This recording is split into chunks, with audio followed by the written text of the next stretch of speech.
Nyako poko kendi. Ngimani ber wuotho gi ji. Nikech kiwuotho kendi ahinya, nitiere kuonde ma kiwuotho kendi to kendo iyudo ka inyalo yudo pek e ngimani. Especially when it comes to matters of relationships, kama koro gichopo a mature level and now you need to maybe make it official between families, between parents. Koro ka in kendi, so you only have your peers. Even in your dating journey, it's important to work with people who have been there. I'm not saying you copy everything they've done, but bera samoro bet gi maybe dani moro ama an elder uncle. Of course, find a sober one. Just to winja gin negikale nadi. What were the experiences? But also having been there and seen many and also walked this journey themselves, angoma giseneno. And what can they be able to caution you about? Because there are things masama in love, iningeni sama love opoto ntie gik mokine. Love umoga wan.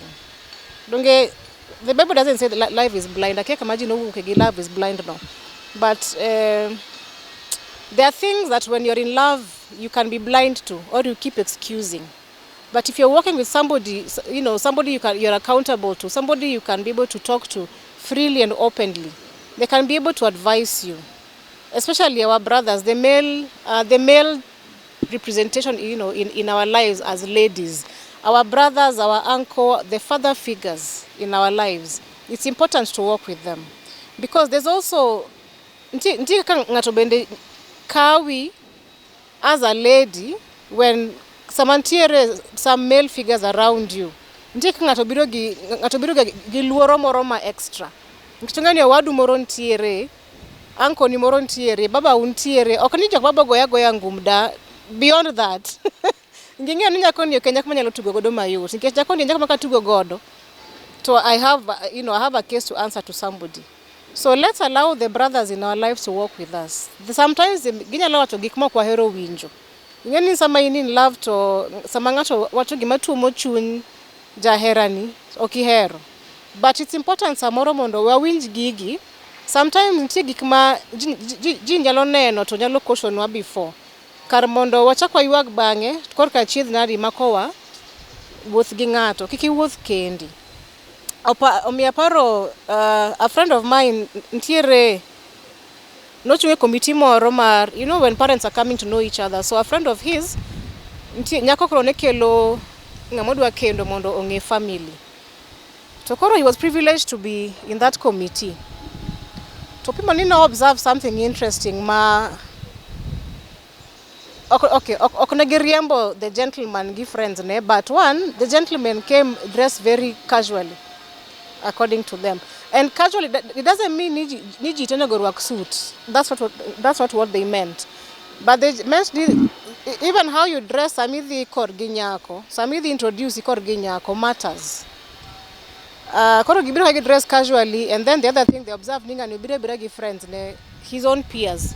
To kitemo non ni friends ginjok ma akanye moro gi metho godo amitha moro gi tiyo godo office moro en jiran magidak godo, but onge ngat mo akor gi ma can speak to about his family, about his background. They didn't have any elder. Koro gikono ni anyway samoro bende ber correct jok matindo, the young generation, but correcting them with love in a good way. Koro samane budho rumo kagise biro to this family, introduce themselves ngeyo parents mag nyako to okonegi ni koro kawuono to ber kaka ubiro maber ero koro wawach ni ubiro ngeyo kama od gi nyako ntiere to wanyalo hero ni uchako duog kendo to kendo kuduogo wanyalo hero ni uchako kelnu ambese wa mondo bende wagoye godo mbaka. So in short, they were told that was a very loaded, that was a loaded message. In short, they weren't really given the girl because they felt, who is your family? Where do you come from? Clan ni en kanye. What is your family history, family background? Koro ber wuotho gi ji engimani. Yes, angeni ngima tek sani bende nyalo bedo conservative nikech sometimes okidwa weche mang'eny but find people you can work with, whether a gentleman, whether you're a lady. Find people not beyond your peers, but find people who are also older than you, not just information, but there is some wisdom that an elderly person sometimes may have. There's a level of sight they may have over some things. And again, not all of them are malicious. And not that you will do everything that they suggest, that they say, but sometimes it's good to just, the benefit of doubt. Ya kusikiza tu. Of course, I'm not saying you go listen to everybody, but find a few. You know, you will observe somebody, how they carry themselves, that elderly person that you can be able to talk to. So you'll do some due diligence before you can be able to, of course, select somebody you can be able to walk that journey with. But Pinyni, iwuoth Kendi.